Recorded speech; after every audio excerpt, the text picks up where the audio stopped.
Hello ಅಣ್ಣ ನಮಸ್ತೆ ಅಣ್ಣ.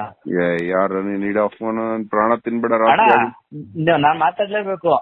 ಹೋಗಲೇ ನಂಗೆ ಗೊತ್ತಿಲ್ಲ ನಾನು ಬ್ಲಾಕ್ ಲಿಸ್ಟ್ ಹಾಕಿದ್ದ ಕಾರಣ ಏನು? ಹೋಗಲೇ ತಲೆ ತಿಂತಾರೆ. ಏಕೆ ತಲೆ ಹೌದು. ಏನ್ ತಿನ್ನೋದು? ಹೌದು, ದೇವ್ರು ಹೊರ ಕೊಟ್ಬಿಟ್ರೆ ದೇವ್ರಾಗಲ್ಲ. ದೇವ್ರು ತಪಸ್ ಮಾಡಿ ಎಷ್ಟೋ ವರ್ಷ ಆದ್ಮೇಲೆ ಪ್ರತ್ಯಕ್ಷ ಆದಾಗ್ಲೇ ದೇವ್ರಿಗೆ ಒಂದು ವ್ಯಾಲ್ಯೂ ಬರೋದು.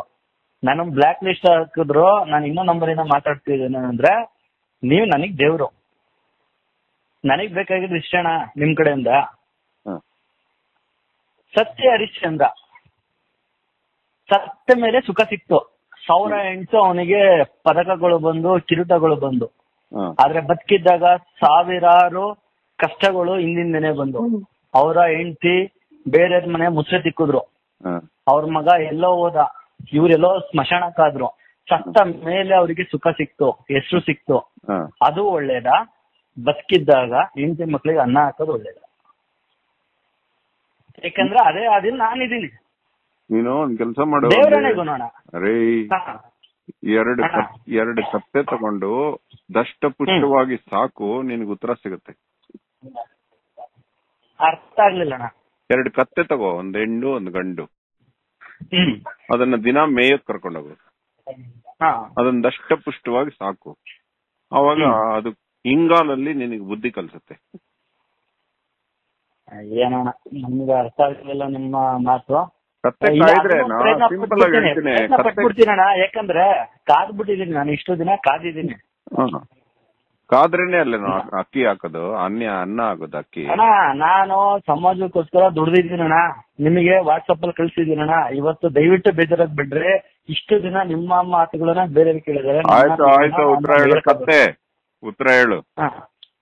ಒಬ್ಬ ಮೇಲೆ ಸುಖ ಸಿಗ್ಬೇಕಾ? ಒಬ್ಬ ಮಾಡಬಾರ್ದು ಕೆಲಸ ಎಲ್ಲ ಮಾಡಿ ದುಡ್ಡು ಮಾಡ್ತಾನೆ ಅಂತ ಇಟ್ಕೋ. ಒಬ್ಬ ಮಂತ್ರಿನೇ ಇಟ್ಕೋ, ಅಥವಾ ಒಬ್ಬ ಕೆಟ್ಟ ವ್ಯಾಪಾರಿ ಇಟ್ಕೋ, ರಾಷ್ಟ್ರದ್ರೋಹ ಮಾಡ್ತಾನೆ, ಟ್ಯಾಕ್ಸ್ ಕಟ್ಟೋದಿಲ್ಲ, ಅದನ್ನೆಲ್ಲ ಮಾಡಿ ಎಲ್ಲ ಗೋಲ್ಮಾಲ್ ಎಲ್ಲ ಮಾಡಿ ಕಾರು ಮರ್ಸಿಡೀಸ್ ಬೆಂಜ್ ಎಲ್ಲ ಇಟ್ಕೋತಾನೆ ಅಂತ ಇಟ್ಕೋ. ಅವನಲ್ಲಿ ಸತ್ಯ ಇರೋದಿಲ್ಲ. ಅವನ್ ಮನೇಲಿ ಮುಸುರೆ ತಿಕ್ಕೋ ಒಂದು ಹೆಣ್ಣಿರುತ್ತೆ, ಅಥವಾ ಅವ್ರ ಮನೇಲಿ ಕಾರ್ ತೊಳೆಯೋ ಒಂದು ಗಂಡಿರ್ತಾನೆ. ಅವರಿಬ್ಬರಿಗೂ ಜೀವನದಲ್ಲಿ ತಪ್ಪೆ ಮಾಡಿಲ್ಲ, ಮೋಸ ಮಾಡಿಲ್ಲ, ತಿಂಗಳು ಸಂಬಳ ತಗೊಂಡು ಅವರು ದಿನ ಅವ್ರ ಮನೆ ಮುಸುರೆ ತಿಕ್ತಾ ಇರ್ತಾರೆ.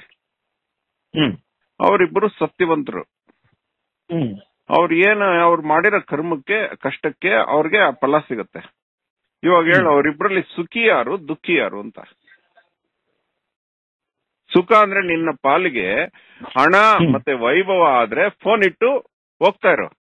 ಸುಖ ಅನ್ನೋದು ಸ್ವಾಭಿಮಾನ ಮತ್ತೆ ತಲೆ ಎತ್ತಿ ಬಾಳೋ ಬದುಕು ಆದ್ರೆ ನೀನು ಫೋನ್ ಇಟ್ಕೊಂಡು ಹೂ ಅನ್ನು. ಕತ್ತೆ ಅಂತ ಒಂಬತ್ತು ರಾತ್ರಿ ಹೊತ್ತು ಫೋನ್ ಮಾಡಿ ತಲೆ ತಿಂತಾ ಇದ್ದಾನೆ.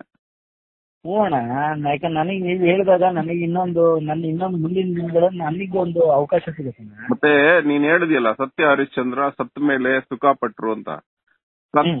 ಸತ್ರೆ ಅಲ್ವೇ ನಾನು ಸುಖ ಪಡೋದು?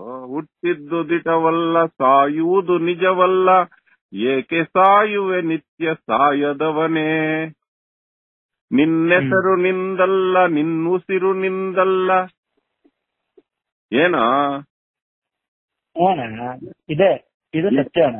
ಮತ್ತೆ ಸುಮ್ನೆ ಇಡ್ತಾ ಇರು ಫೋನು. ಸತ್ಯ ಹರಿಶ್ಚಂದ್ರ ಬದುಕಿದ ಕ್ಷಣ ಕ್ಷಣ ಕ್ಷಣ ಕ್ಷಣವು ಕಾಲರ್ ಎತ್ಕೊಂಡು ಬದುಕಿದಾನೆ. ಆ ಸತ್ಯ ಹರಿಶ್ಚಂದ್ರನ ಪತ್ನಿ ಬದುಕಿದ ಕ್ಷಣ ಕ್ಷಣ ಕ್ಷಣ ಕ್ಷಣವು ತಲೆ ಎತ್ಕೊಂಡು ಬದುಕಿದೆ ಆ ಅಮ್ಮ. ಆ ಕಷ್ಟದಲ್ಲಿರೋ ಸುಖ ನಿನಗೇನೋ ಗೊತ್ತು ಕತ್ತೆ? ಖಂಡಿತ. ಸುಖದಲ್ಲಿರೋ ಕಷ್ಟ ನಿನಗೇನೋ ಗೊತ್ತು ಕತ್ತೆ? ಖಂಡಿತ. ಯಾವ್ದು ಕಷ್ಟ ಯಾವ್ದು ಸುಖ ಅನ್ನೋದು ತಿಳ್ಕೊ ಫಸ್ಟ್. ಖಂಡಿತ. ನಕ್ಷತ್ರಗಳು ನೋಡು, ಒಂದೊಂದು ನಕ್ಷತ್ರದಲ್ಲಿ ನಮ್ಮ ಸೂರ್ಯನನ್ನ 1500 ಸಲ ಹಾಕ್ಬೋದು, ಉಂಡಿಲ್ ಕಾಯಿನ್ ಹಾಕ್ದಂಗೆ. ಮೇಕಲಾ ಅನ್ನೋ ನಕ್ಷತ್ರ ಪುಂಜ ಇದೆ. ನಕ್ಷತ್ರ ಮೇಕಲಾ ಬಿಂದು ಅಂತ ಒಂದು ನಕ್ಷತ್ರ ಇದೆ.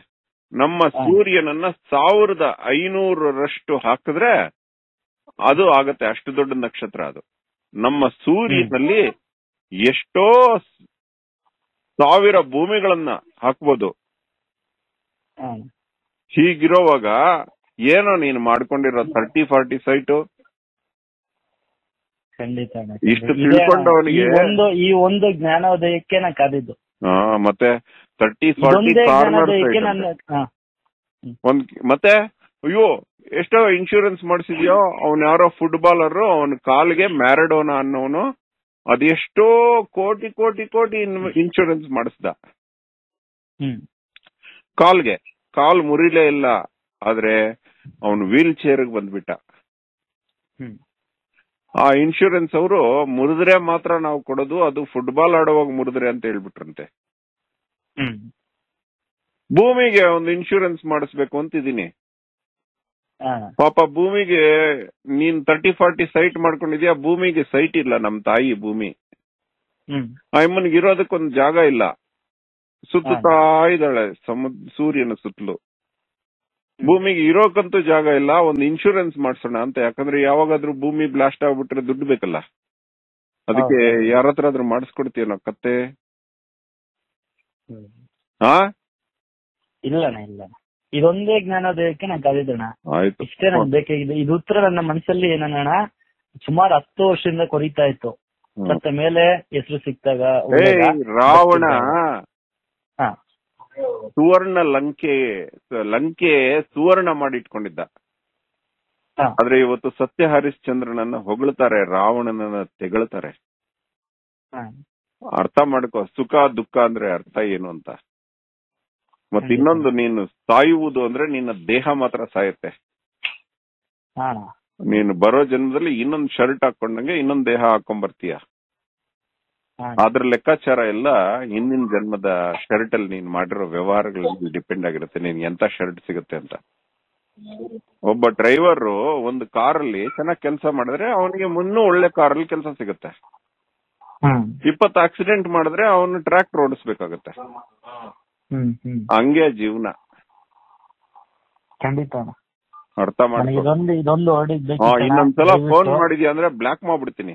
ಓಕೆ, ಬ್ಲಾಕ್ ಮಾಡಿದ್ರೆ ನಾವು ಇನ್ನೊಂದು ನಂಬರಿಂದ ಮಾಡ್ತೀರಣ್ಣ. ಹೋಗಲೇ ನನ್ ಪ್ರೀತಿ ನನ್ನ ಹಾಕೋಣ. ಅಯ್ಯೋ ನನಗೆ ಅಷ್ಟು ಬಂದ್ಬಿಡ್ತಣ್ಣ. ಭದ್ರಾವತಿ ಅಣ್ಣ. ಓ ಭದ್ರಾವತಿ ಉಕ್ಕು, ಭದ್ರಾವತಿಯ ಉಕ್ಕು ನಮ್ಮೆಲ್ಲರ ಹಕ್ಕು. ಖಂಡಿತ ಅಣ್ಣ. ಇವತ್ತೆಲ್ಲ ಮುಚ್ಚೋಗ್ಬಿಟ್ಟಿದಣ್ಣ, ನಶಿಸಿ ಹೋಗ್ತಾ ಇದಣ್ಣ. ಇವತ್ತು ನಮ್ಮ ಭದ್ರಾವತಿ ಆಗಿರ್ಬೋದು, ತರೀಕೆರೆ ಆಗಿರ್ಬೋದು, ಅದ್ ನೆನ್ಸ್ಕೊಂಡೆ ಭಾರಿ ನೋವಾಗುತ್ತೆ. ಇಲ್ಲ ಭದ್ರಾವತಿ ಇವತ್ತು ವರ್ಲ್ಡ್ ಅಲ್ಲಿ ಅಣ್ಣ ಕೆಮ್ಮಣ್ಗುಂಡಿ, ಬಾಬಾಬುಡಂಗಿರಿ ಅಂದ್ರೆ ಇಡೀ ಪ್ರಪಂಚದಲ್ಲಿ 2ನೇ ಸ್ಥಾನ ಅಂತ ಪರಿಗಣಿಸಿದ್ರು. ಭದ್ರಾವತಿ ಯಾವತ್ತು ಕೆಳಗ್ ಬೀಳೋದಿಲ್ಲ. ಇವಾಗ ಸದ್ಯಕ್ಕೆ ರಾತ್ರಿ ತರ ಇದೆ, ಭದ್ರಾವತಿ ಇನ್ನೊಂದು ಸೌಭಾಗ್ಯಯುತವಾದ ಕಾಲ ಬರ್ತಾ ಇದೆ. ಚಿಂತೆ ಮಾಡ್ಬೇಡ. ಲಕ್ಷ್ಮೀ ದೇವಿ ಆವಾಸ ಸ್ಥಾನ, ಲಕ್ಷ್ಮೀ ದೇವರಿದಾರೋ ಅಲ್ಲಿ, ಲಕ್ಷ್ಮಿಯ ದೇವಸ್ಥಾನ ಇದೆಯೋ, ಹೊಯ್ಸಳರ ಕಾಲದ ದೇವಸ್ಥಾನ ಇದೆಯೋ, ಇಡಫೋನ್ ಕತ್ತೆ. ಅಣ್ಣ ಇನ್ನೊಂದಣ್ಣ, ಹೇಳಿದ್ರಲ್ಲ ಇವತ್ತು ಎಷ್ಟೋ ಜನ ಕೆಲಸ ಮಾಡ್ತಿದ್ದಾರಣ್ಣ, ಕಬ್ಬರು ಫ್ಯಾಕ್ಟರಿ ಆಗಿರ್ಬೋದು, ಬೇರೆ ಕಡೆ 3 ಅವರ್ 4 ಅವರ್ ಡ್ಯೂಟಿ ಕೊಡ್ತಾ ಇದಾರೆ. ಎಷ್ಟೋ ಜನ ಶುಗರ್ ಫ್ಯಾಕ್ಟರಿ ಕೆಲಸ ಮಾಡ್ತಿರೋರು ಬಟ್ಟೆ ಮತ್ತೆ ಪ್ಲಾಸ್ಟಿಕ್ ಗಳನ್ನು ಮಾರ್ಕೊಂಡು ಜೀವನ ಮಾಡ್ತಾ ಇದ್ದಾರೆ. ಇಡ್ತೀಯ ಇಲ್ವಾ ಫೋನು ಕತ್ತೆ? ಖಂಡಿತ ಅಣ್ಣ, ನಿಮ್ಮ ಆಶೀರ್ವಾದ ಅಣ್ಣ. ನಿಮ್ಮಿಂದ ನಂಗೆ ಉತ್ತರ ಸಿಕ್ಕಿದೆ, ಅದಕ್ಕೆ ನಾನು ಚಿರಋಣಿಯಾಗಿರ್ತೀನಿ. ಮೂರ್ಖನ ಮಾತುಗಳು ಬುಕ್ ನನ್ನ ಕೈಲಿದೆ, ಅದನ್ನ ಬೆಂಗಳೂರಿನ ತಗೊಂಡು ನಾನು ಓದ್ತೀನಿ. ಇಷ್ಟು ಮಾತ್ರ ಹೇಳಬಲ್ಲೆ ನಾನು. ನೀನು ಓದ್ಬೇಡ ಬುಕ್. ಇಲ್ಲ ನಾ ಓದ್ತೀನಿ ಅಣ್ಣ. ಓದ್ಬೇಡ ಕತ್ತೆ. ನಾ ಓದ್ತೀನಿ ಅಣ್ಣ. ನಾನು ಸ್ಟೇಟಸ್ ಅಲ್ಲಿ ಹಾಕ್ತೀನಿ, ನಾನು ಫೇಸ್ಬುಕ್ ಅಲ್ಲಿ ಹಾಕ್ತೀನಿ, ನಾನು ಇಡೀ ಇದ್ರಲ್ಲೇ ನಾನು ಹಾಕ್ತೀನಿ.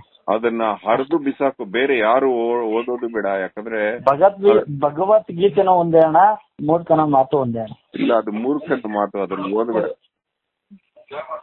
ಅದು ಮೂರ್ಖ ಹೇಳಿರೋದು. ಯಾವ್ದಾದ್ರು ಭಗವದ್ಗೀತೆ ಓದು ಬಂಗಾರ, ನೀನು ದೇವ್ರು ಹೇಳಿರೋ ಮಾತದು, ಅದು ಬೇಡ ಅಣ್ಣ. ಒಬ್ಬ ಮನುಷ್ಯನ ಕಣ್ಣು 900 ಎಕರೆ ಕಾಣುತ್ತೆ ಅಂತ ನನಗೆ ಗೊತ್ತಿರ್ಲಿಲ್ಲ ಅಣ್ಣ. ಸೀರಿಯಸ್ ಅಣ್ಣ. ನನಗೆ ಇವತ್ತು 30 ವರ್ಷ ಅಣ್ಣ. ನಾನು ಎಷ್ಟೋ ಹಲವಾರು ಅವೆಲ್ಲ ಗುಟ್ಟುಗಳು, ಅದೆಲ್ಲ ಓದಬಾರ್ದು ನೀನು. ಇವಾಗ ಸದ್ಯಕ್ಕೆ ಸುಮ್ನೆ ಇದ್ಬಿಡು, ಅದನ್ನ ಸೈಡ್ಗೆ ಇಟ್ಬಿಡು. ಆ ಬುಕ್ ಎಲ್ಲಾದ್ರೂ ಮರದ ಕೆಳಗೆ ಬಿಸಾಕ್ಬಿಡೋದನ್ನ. ಇಲ್ಲಣ್ಣ, ನಾನು ಮುಂದೊಂದ್ ದಿನ ಮಾಡ್ತೀನಣ್ಣ, ನಾನು ಮತ್ತೆ ಮಾತಾಡ್ತೀನಿ. ಓಕೆ, ಇಡು ಫೋನ್.